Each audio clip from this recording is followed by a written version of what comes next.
민주연구원장과 국정원장. 수상한 만남이 정치권의 파문을 낳고 있습니다. 문재인 대통령의 최측근인 양정철 원장과 역시 문재인 대통령의 측근인 서훈 국가정보원장이 어제 10시 45분 야심한 시각에 만났는데 왜 만났냐라는 궁금증이 낳고 있습니다. 일단 두 사람의 만남 영상부터 보시죠.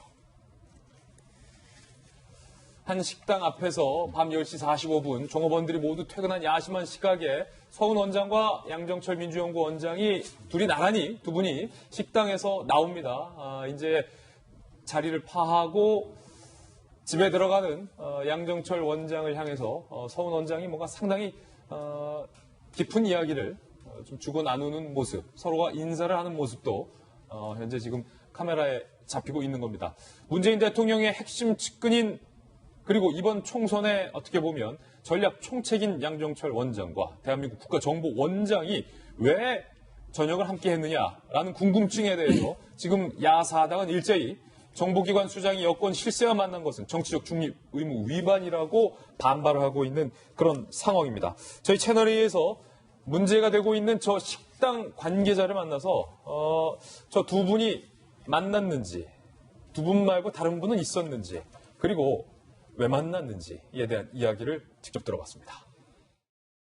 21일인가 그때 서훈 원장님이랑 같이. 서훈 원장님이 예, 오신 거 맞으세요. 그때는 몇 분 정도 같이 오셨어요? 3분. 3분이요? 네. 4시간이나 드셨다 그래가지고. 오래 계셔요. 그 방에 들어가서 계신 거죠? 예, 다 방이죠. 당사자에게도 물어봤습니다. 왜 만났느냐? 총선을 1년 앞둔 이 시점의 말입니다. 먼저 서훈 원장의 답변부터 들어보시죠. 양정철 원장님 왜 만나셨나요? 원장님. 양정철 원장님 왜 만나신 거예요? 밀지 말고 수고 많이 하십니다. 서훈 원장은 왜 만났냐는 질문에 일체 답변을 하지 않았습니다. 그런데 제가 직접 취재해본 바에 따르면 국정원 내부에서도 본인들의 수장인 국정원장, 서훈 원장의 이번 부적절한 만남에 대해서 이번 의문스러운 만남에 대해서 상당히 부적절하다라는 기류가 국정원 내부에 도는 것으로 확인이 됐습니다. 민주연구원장 양정철 원장에게도 물었습니다. 이렇게 답했습니다. 독대가 아니고 저 지인들하고 같이 일행들하고 만나고 식사자거든요. 다른 일행이 있는데 무슨 비밀하게 얘기가 나올 수 있습니다. 근데 그날 공식 일정이 있었는데 급하게 가신 건지 아니면 사전에 미리 약속이 있었던 건지. 아니, 원래 약속이 있었던 거고요. 네. 일과 이후에 상가씩 이렇게 하는 건 아니죠.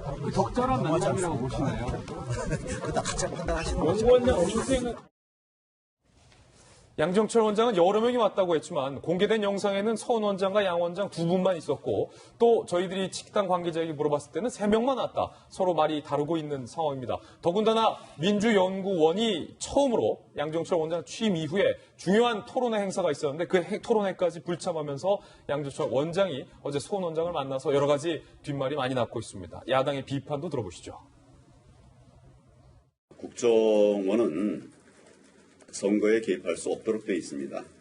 총선과 관련된 이런 것이라고 하면 그건 심각한 문제가 될 것입니다.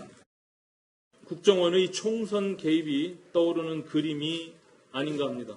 정보위를 즉각 개최해서 사실관계부터 파악해야 할 것으로 생각됩니다.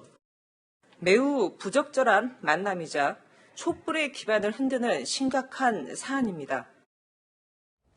방금 들으셨듯이 정의당, 한국당, 바른미래당, 민주평화당, 야사당 모두가 다 한 목소리로 비판을 하고 있습니다. 민주평화당, 총선 승리가 촛불혁명의 완성이라고 오만하게 떠들더니 국정농단했던 지난 정부와 다른 게 없다라고 현재 이 두 사람의 만남에 대해서 상당히 부적절하다라고 다른 야사당이 모두 비판을 하고 있는 상황인데 박소윤 기자, 양 원장 조금 전 이야기 들어봤습니다만 독대가 아니라 여러 명이 만나서 무슨 긴밀한 얘기를 할 수 있었느냐라는 답변이었는데요.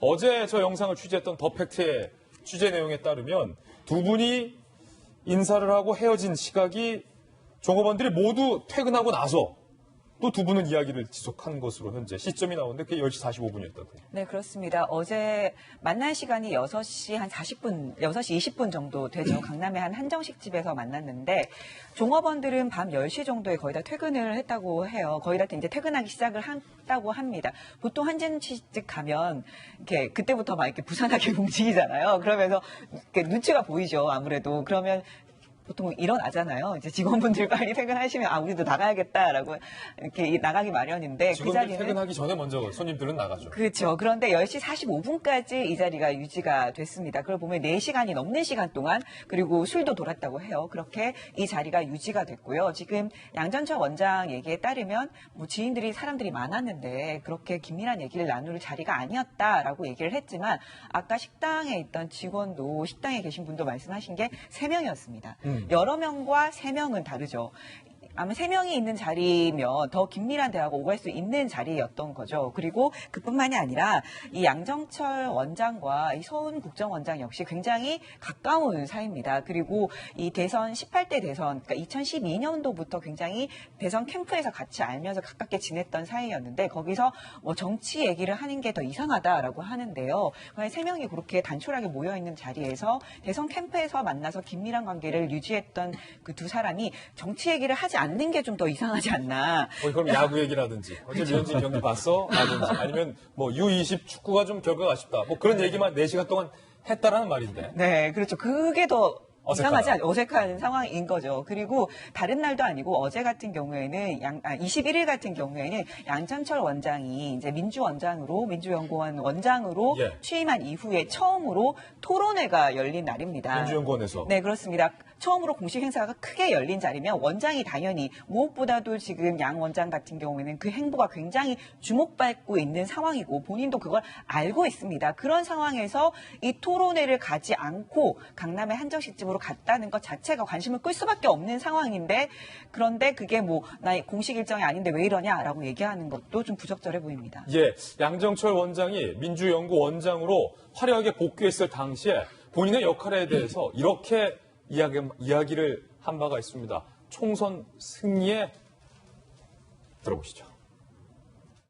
총선 승리라는 절박함이 있기 때문에 뭐라도 좀 보탬이 되는 게 필요할 것 같아가지고 어려운 자리 좀 감당을 하기로 했고요.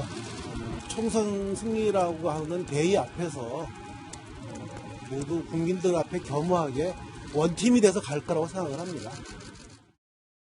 총선 승리의 병참기지 역할을 자처했던 서훈 원장, 원팀이라고 저때 당시 말했는데 과연 저 원팀 안에 급기야 정치권 일각에서는 국정원도 들어가는 건 아니냐라는 시각까지 현재 나오고 있다는 거예요. 굉장히 조심할 필요가 있는데요.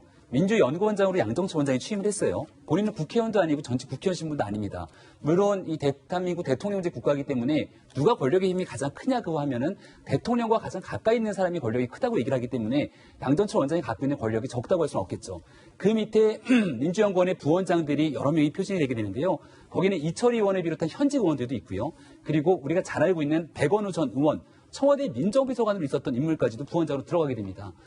우리가 수석실의 민정비서관이라고 하면은 사실상 사정기관에 또 통화하는 역할을 하기 때문에 이렇게 들어가게 된 것만으로도 사실은 좀 부적절한 것이 아니냐라고 사람들이 얘기를 할 수 있는데요. 거기에 기름을 붓게 된 것이 국정원장을 만나는 거예요. 조금 전에 병참기지라는 표현을 했는데 본인 스스로가 내년 총선에서 역할을 하겠다고 들어온 사람 아닙니까? 그리고 나서 어떤 행보를 벌이면서 누구를 만나는지는 결국 총선과 긴밀하게 밀접하게 연결될 수밖에 없는 것이고요. 지금 더불어민주당을 보게 되면 2016년도 총선이 상당히 중요한 역할을 하게 되는데 그 당시에 사실 민주당이 너무나 어려웠습니다. 비문계, 안철수계 탈당하고 하는 과정들 속에서 갑자기 그거 김종인 비대위원장을 영입하게 되고 그리고 우리가 도지구쇼 멤버인 조홍천 사실 박근혜 정부 시절에 몸을 담았던 이 사람인데 깜짝 발탁을 하게 됐죠. 이렇게 판을 뒤흔들면서 선거를 기획하게 됐던 역할이 바로 양정철 원장의 몫이었거든요. 내년 총선 앞두고 어떤 판을 그리게 될지를 모르는 상황인데 대한민국 국정원장은 내부적인 모든 정보를 총괄하게 되는 수장인 것이고 가뜩이나 지금 한반도에서는 대북 관계가 굉장히 긴밀하게 연결돼 있는데 이 대북 문제도 자칫 잘못하게 되면 선거에 이용할 수 있다라고 보수정은 우려를 제기하고 있는 대목에서 둘 간의 만남이 떡하니 벌어지게 된 거죠. 그러니까 이러한 내용들을 바탕으로 우려와 의심을 제기하지 않을 재간이 없는 상황이기 때문에요. 양 원장이 애당초 처음 했던 얘기 오얏나무 아래서 가끔 고쳐지지 말라는 그런 말이 있다라고 얘기를 한 것을 본인 스스로가 어기게 된 셈이 아닌가 이런 생각이 듭니다.